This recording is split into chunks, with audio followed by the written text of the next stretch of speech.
বাংলাদেশের একটি ছোট গ্রামের নাম ছিল কাশীপুর। গ্রামটি চারদিকে সবুজ মাঠ, বড় বড় গাছ আর বাঁশঝাড়ে ঘেরা। গ্রামের একপাশে ছিল একটি পুরনো কবরস্থান। দিনের বেলায় সেখানে কেউ খুব একটা ভয় পেত না, কিন্তু রাত হলেই জায়গাটা যেন অন্যরকম হয়ে যেত। গ্রামের মানুষ বলতো, রাতের বেলা ওই কবরস্থানের পাশ দিয়ে গেলে অদ্ভুত শব্দ শোনা যায়। গ্রামে রুবেল নামে এক যুবক ছিল।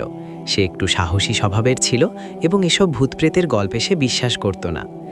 একদিন রাতে তার এক বন্ধুর বাড়ি থেকে ফিরতে দেরি হয়ে গেল। বাড়ি ফিরতে হলে তাকে সেই কবরস্থানের পাশ দিয়েই যেতে হবে। রাত তখন প্রায় 12টা।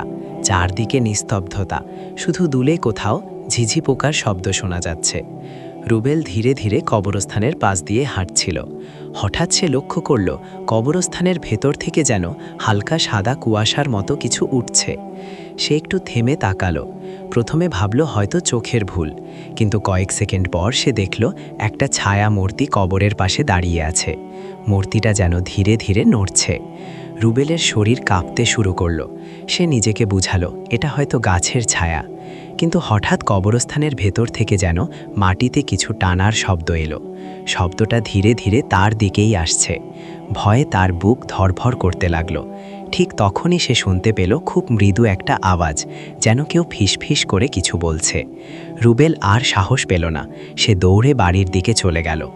পরদিন সকালে সে গ্রামের কয়েকজন মানুষকে নিয়ে আবার সেখানে গেল, কিন্তু আশ্চর্যের বিষয়, সেখানে কিছুই দেখা গেল না। সব কিছু স্বাভাবিক। তবে গ্রামের বয়স্ক একজন লোক বললেন, অনেক বছর আগে ওই কবরস্থানে এক অদ্ভুত ঘটনা ঘটেছিল। তখন থেকে মাঝে মাঝে রাতে লোকজন এমন অদ্ভুত ছায়া আর শব্দ শুনতে পায়। সেদিনের পর থেকে রুবেল আর কখনো রাতে ওই কবরস্থানের পাশ দিয়ে একা যায়নি। গ্রামের মানুষও এখনও বলে, গভীর রাতে কাশীপুরের ওই পুরনো কবরস্থানে গেলে মাঝে মাঝে অদ্ভুত কিছু দেখা যায়, আর তখন মনে হয় যেন কেউ নীরবে তাকিয়ে আছে।